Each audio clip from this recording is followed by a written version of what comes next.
Hello जी, हम कर रहे हैं basic rules of tenses. Mainly sentence में टेंस का क्या रोल होता है। जो टेंस है, जिसको हम हिंदी में काल भी बोलते हैं, ये बताता है किसी भी एक्शन की टाइमलाइन के बारे में। मींस जो काम हुआ है वो प्रेजेंट में हुआ है, वो पास्ट में हुआ था या फिर फ्यूचर में होगा। ठीक है जी। तो यहाँ पे हम एक साथ ले रहे हैं present indefinite tense, past indefinite tense and future indefinite tense. सबसे पहले प्रेजेंट इंडेफिनिट टेंस की बात करते हैं। तो यहाँ पे लिखा हुआ है मैं पत्र लिखता हूँ। ठीक है जी। तो यहाँ पे मैं क्या है, सिंगुलर सब्जेक्ट है, लेकिन आई को हमेशा इंग्लिश ग्रामर में एज अ प्लूरल ट्रीट किया जाता है। तो यहाँ पे जो आई है वो एज अ प्लूरल ट्रीट होगा। तो हम क्या लिखेंगे, आई write a letter.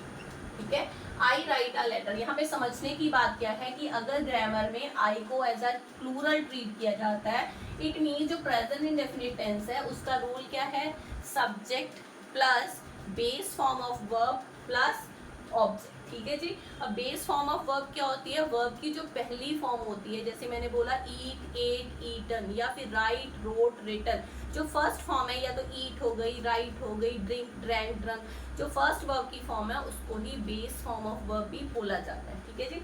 I write a letter. अगर यहाँ पे सिंगुलर सब्जेक्ट हो तो यहाँ पे राइट नहीं लिखा जाएगा, यहाँ पे लिखा जाएगा राइट्स। ठीक है, जैसे वह पत्र लिखता है। तो अब वह कौन है, सिंगुलर सब्जेक्ट है, या फिर वह पत्र लिखती है भी हो सकता है। ठीक है, he writes a letter, he writes a letter. It mean to say कि अगर आपके सब्जेक्ट यहाँ पे प्लूरल है, आई वी यू दे, ठीक है, तो आपके पास यहाँ पे वर्ब की फर्स्ट फॉर्म के साथ बेस फॉर्म ऑफ वर्ब के साथ एस या ई एस नहीं लगेगा। लेकिन अगर सब्जेक्ट सिंगुलर है, यहाँ पे शी भी लिख देते हैं, शी है या फिर ही है, तो वर्ब की फर्स्ट फॉर्म के साथ एस या ई एस लगेगा। जब बात करते हैं नेगेटिव सेंटेंस की, मीन टू से मैं पत्र नहीं लिखता हूँ, यहाँ पे क्या आ गया जी, नहीं। यहाँ पे नेगेटिव सेंस आ गई। ठीक है, या वह पत्र नहीं लिखता है। अब मैंने दोनों को एक साथ क्यों लिखा, क्योंकि ये सिंगुलर सब्जेक्ट को की तरह ट्रीट किया जाएगा, ये प्लूरल सब्जेक्ट की तरह ट्रीट किया जाएगा। इट मीन्स जब हम इंडेफिनिट में सिंपल यहाँ पे एफर्मेटिव बना रहे थे, तो हमने सिंपली क्या किया, वर्ब की फर्स्ट फॉर्म को एज अ बेस लिया कि अगर प्लूरल सब्जेक्ट है तो एस ई एस नहीं लगेगा, अगर सिंगुलर सब्जेक्ट है तो एस या ई एस लगेगा। अब यहाँ पे नहीं, ठीक है, तो क्या लिखेंगे, मैं पत्र नहीं लिखता हूँ, I do not write a letter. ठीक है जी।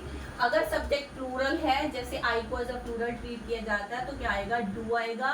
और अगर सब्जेक्ट सिंगुलर है, मींस ही शी है, तो क्या आएगा, यहाँ पे डज आएगा। ठीक है, वर्ब की फर्स्ट फॉर्म आएगी, बेस फॉर्म ऑफ वर्ब आएगी। यहाँ पे एस या ई एस का कोई कॉन्सेप्ट नहीं आएगा। ठीक है, वह पत्र नहीं लिखता है, he does not write a letter, या फिर she does not write a letter, means वह पत्र नहीं लिखती है। ठीक है, अब बात करते हैं इंटेरोगेटिव की।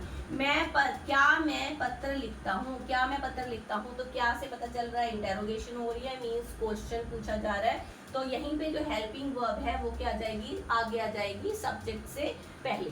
अब मैं क्या है, एज अ प्लूरल ट्रीट किया जाता है, तो मैं लिखूंगी do I write a letter.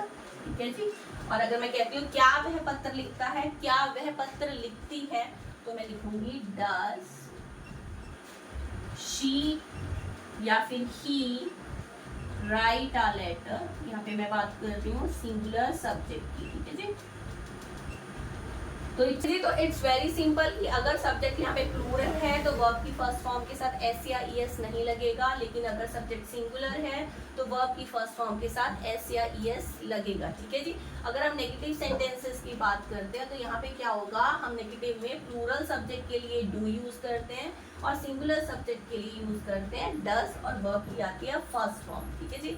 जब हम बात करते हैं इंटेरोगेटिव की, मीन टू से क्वेश्चन पूछा जाता है जब, तो क्या होता है जी, वही हेल्पिंग वर्ब जो यहाँ पे हमने प्लूरल सब्जेक्ट के लिए यूज की वो आगे आ जाएगी, और जो सिंगुलर सब्जेक्ट के लिए यूज की वो आ जाएगी यहाँ पे डज। ठीक है जी। Does she write a letter और does he write a letter. ठीक है जी। बात कर रहे हैं पास्ट इंडेफिनिट। पास्ट इंडेफिनिट की पहचान क्या है कि एक ऐसे एक्शन की बात की जाती है जो पास्ट में ही फिनिश हो चुका है, मीन्स उसका प्रेजेंट से कोई लेना देना नहीं है, ठीक है। मैंने पत्र लिखा, लिखा से पता चल रहा है कि ये एक्शन ऑलरेडी हो चुका है, तो ठीक है, आई रोट आ लेटर। तो इट मीन्स यहाँ पे अगर मैं कहती हूँ उसने पत्र लिखा, तो क्या आएगा, he wrote a letter. Mean to say यहाँ पे आ गया जी हमारे पास सब्जेक्ट, वर्ब की आएगी सेकंड फॉर्म एफर्मेटिव सेंटेंसेस में, और उसके बाद आ जाएगा ऑब्जेक्ट। अब इसके साथ अगर मैं इसको कंपेयर करती हूँ तो क्या पता चल रहा है कि अगर यहाँ पे प्लूरल सब्जेक्ट है तो वर्ब की फर्स्ट फॉर्म के साथ एस ई एस नहीं आएगा, अगर सिंगुलर सब्जेक्ट है तो वर्ब की फर्स्ट फॉर्म के साथ एस या ई एस आएगा। लेकिन पास्ट इंडेफिनिट टेंस में ये चीज नहीं है, चाहे सब्जेक्ट सिंगुलर हो या फिर प्लूरल हो, दोनों ही सिचुएशन में वर्ब की कौन सी फॉर्म आती है, V2 आती है, वर्ब की सेकंड फॉर्म आती है यहाँ पे, ठीक है जी। उसने पत्र नहीं लिखा या फिर मैंने पत्र नहीं लिखा, दोनों ही सिचुएशंस में यहाँ पे भी डू और डस था, यहाँ पे ऐसी कोई सिचुएशन नहीं है। आप क्या लिखोगे यहाँ पे, simply he did not write a letter, ठीक है। या फिर मैंने पत्र नहीं लिखा, यहाँ पे आई भी लगा सकते हो, I did not write a letter. Mean to say subject singular plural हो, अगर आपने नेगेटिव सेंटेंस बनाना है तो यहाँ पे अगर डिड यूज हो गया तो वर्ब की आएगी फर्स्ट फॉर्म, लेकिन यहाँ पे भी सिंगुलर और प्लूरल सब्जेक्ट का ऐसा कोई कॉन्सेप्ट नहीं है, आप दोनों के साथ सेम डिड ही लगाते हो, ठीक है।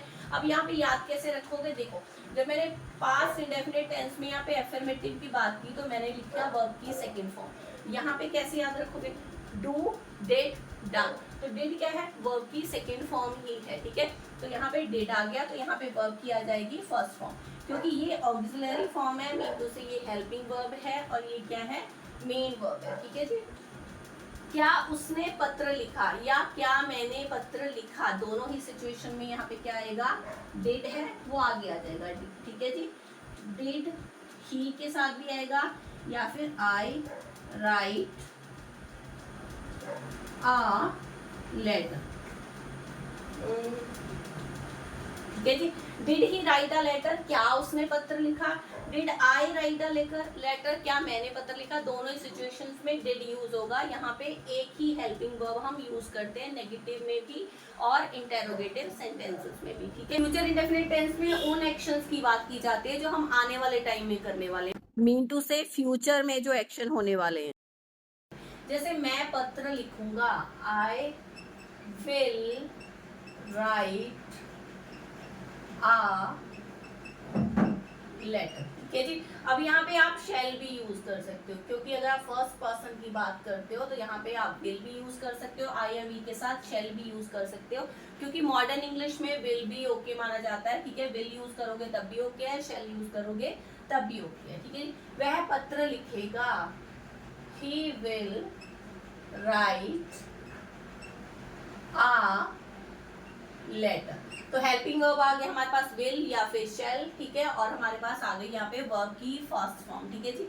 यहाँ पे प्रेजेंट डेफिनेट टेंस की तरह कोई ऐसा कॉन्सेप्ट नहीं है कि सिंगुलर सब्जेक्ट होगा तो ये यूज होगा या प्लूरल होगा तो ये, दोनों के साथ विल और शैल यूज हो सकता है। शैल और विल में सिर्फ इतना सा कॉन्सेप्ट है कि आप फर्स्ट पर्सन के साथ मीन्स आई और वी के साथ शैल लगा सकते हो, ठीक है जी।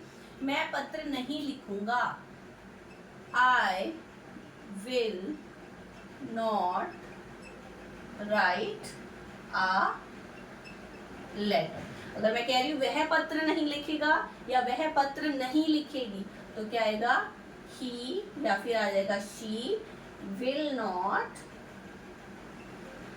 राइट अ लेटर, ठीक है जी।